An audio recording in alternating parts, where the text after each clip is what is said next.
या होगा, ई होगी, ये होंगे, इनमें से कोई से भी शब्द आ सकते हैं। अगर इनमें से कोई भी शब्द किसी हिंदी वाक्य के अंत में आते हैं तो उस हिंदी वाक्य को इंग्लिश में ट्रांसलेट करते समय हम जो हमारा टेंस है, फ्यूचर परफेक्ट टेंस, उसके नियम लगाएंगे। ठीक है, हम सीखते हैं अफर्मेटिव सेंटेंस। इसका पहला पैटर्न है कि अगर सब्जेक्ट आई या वी है तो हेल्पिंग वर्ब लगेगी शैल हैव। कौन सी लगेगी? Shall have.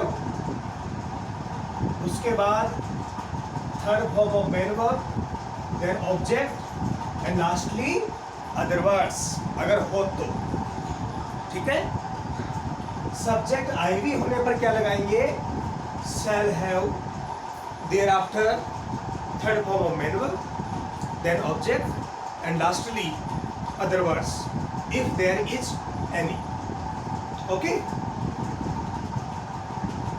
इसके अलावा बाकी जितने भी सब्जेक्ट्स हैं like you, they, he, she, it, name और maybe other subjects which are singular और प्लूरल, उनके साथ लगाएंगे हम विल हैव। क्या लगाएंगे? Will have, then third form, object और मे बी अदर वर्ड्स।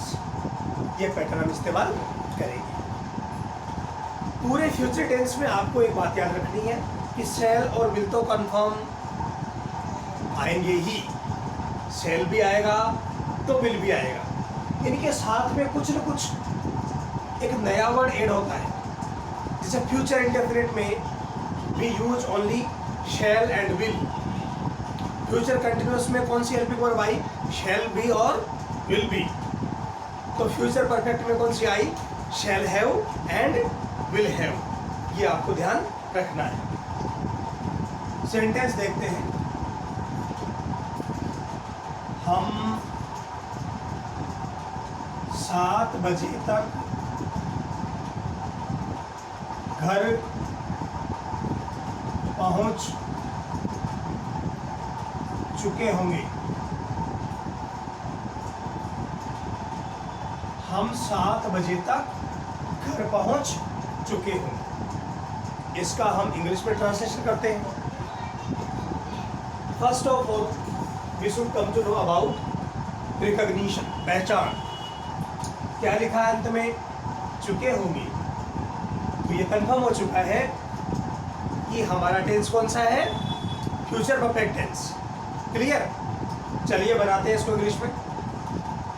सबसे पहले इंग्लिश लिखेंगे हम के लिए क्या आएगा? वी के साथ helping verb shall have, shall have. पीछे से ट्रांसलेशन करेंगे, पहुंचने को कहते हैं रीच्ड, रीच कहते हैं बट थर्ड फॉर्म होगी रीच्ड। देन घर, होम, तक के लिए आएगा बाय और 7 बजे के लिए 7 o'clock। सिंपल। अब हम देखें इस टेंस की इंग्लिश में पहचान कि what is the recognition of this tense in English. बहुत इजी है। अगर आपको सेंटेंस के एंडिंग में बाय मिले और बाय के साथ में क्या हो? टाइम। बट ध्यान रखें सेंटेंस में सिंस और फॉर नहीं होना चाहिए। There should not be the use of since and for. और लास्ट में क्या हो? बाय। तो 99% केसेस में जो खाली स्थान है उसमें आएगा शैल हैव या will have, then third form of main. आप ये याद रखिए। समझ में आ गई बातचीत? तक के लिए कौन सा आया है वर्ड? बाय। याद रखें कि बाय को अनेक बार स्टूडेंट्स याद रखते हैं कि बाय का मतलब तो होता है के द्वारा। नहीं, बाय के बहुत सारे मीनिंग्स हैं, वो आपको माइंड में रखने हैं। बाय का एक सिंपल अर्थ आप जानते ही हैं के द्वारा, इसका दूसरा अर्थ होता है तक, और एक अर्थ होता है के अनुसार। जिसे हम सेंटेंस बोलते हैं ना, what is the time according to your watch, इसको ऐसे भी बोल सकते हैं what is the time by your watch. समझ में आ गया?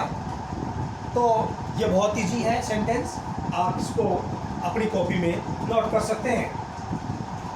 सबसे पहले क्या किया, सब्जेक्ट मतलब पहले वर्ड की इंग्लिश, देर आफ्टर क्या लिखा, शैल हैव।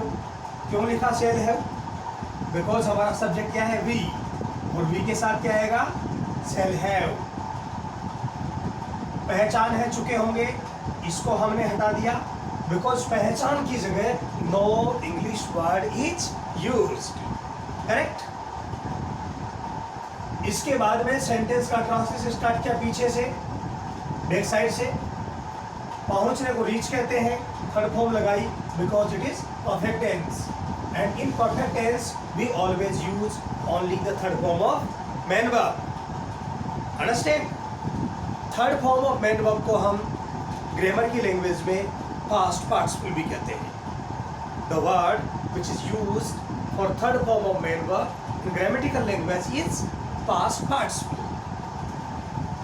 थर्ड फॉर्म आ गई। अगला वर्ड लिखा घर, उसके लिए होम, तक के लिए आ गया बाय, और 7 बजे के लिए 7 o'clock। कोई कंफ्यूजन नहीं, कोई परेशानी नहीं। चल अब हम इसका एक सेंटेंस और देख लेते हैं, so that each and everything related to this sentence और this tense will be clear. देखते हैं। वह है 2021 तक, वह 2021 तक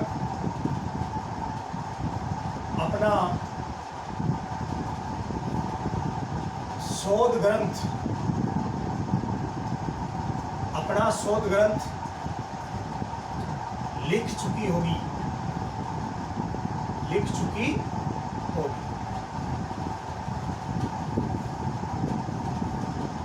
देखते हैं पहचान क्या लिखा है लास्ट में, चुकी होगी, तो हमारे टेंस की पहचान होगी कि टेंस कौन सा है, फ्यूचर परफेक्ट टेंस। आई बात समझ में? कैसे पता लगा? लास्ट में क्या लिखा हुआ है, चुकी होगी। So now there is no scope of confusion.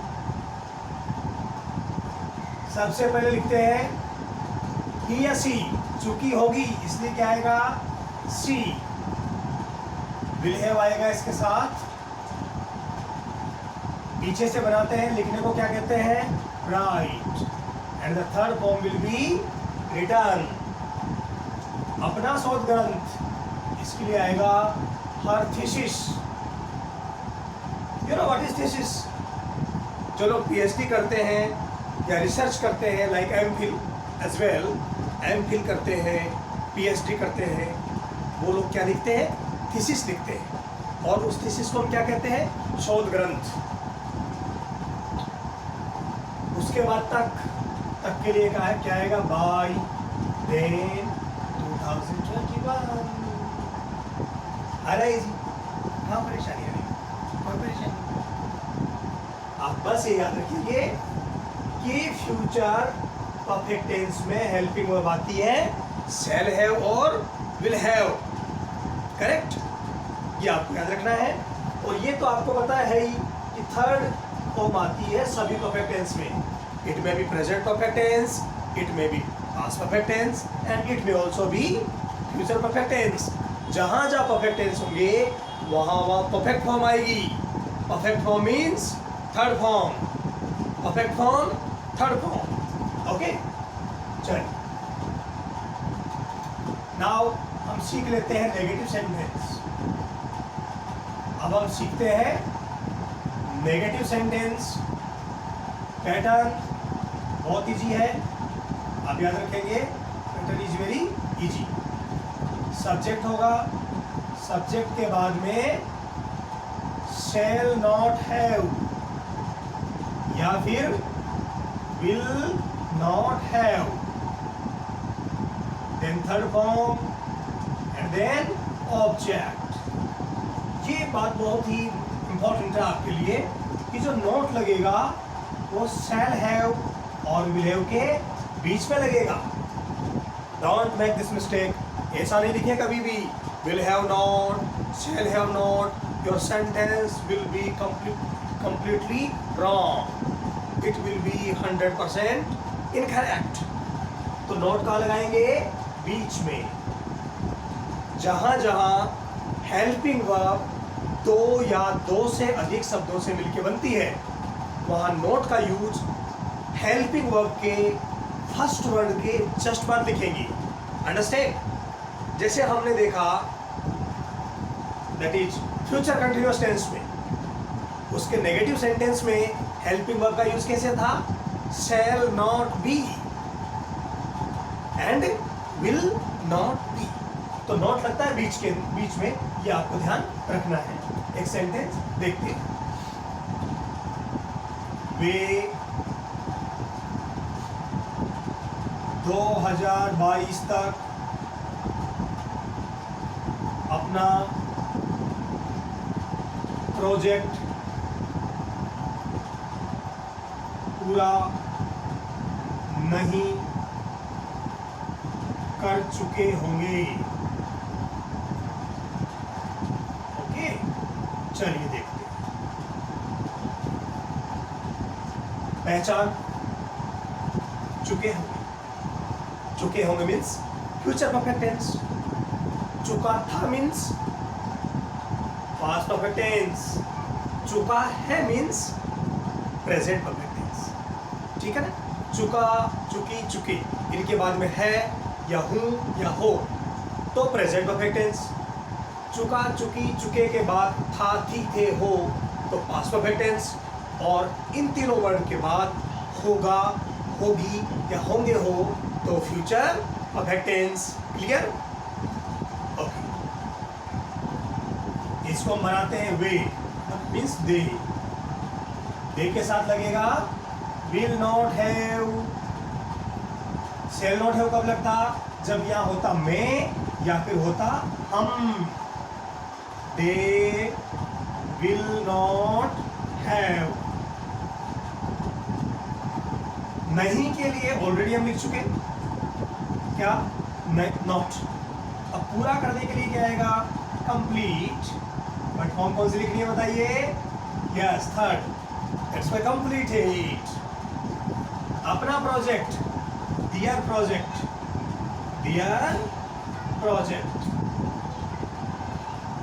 तब के लिए क्या आएगा बताइए? मैंने बताया था yes by 2022. In this way we have learned the negative sentence of future perfect tense. Correct? I think now it's very clear in your minds that how to make negative sentence of future perfect tense.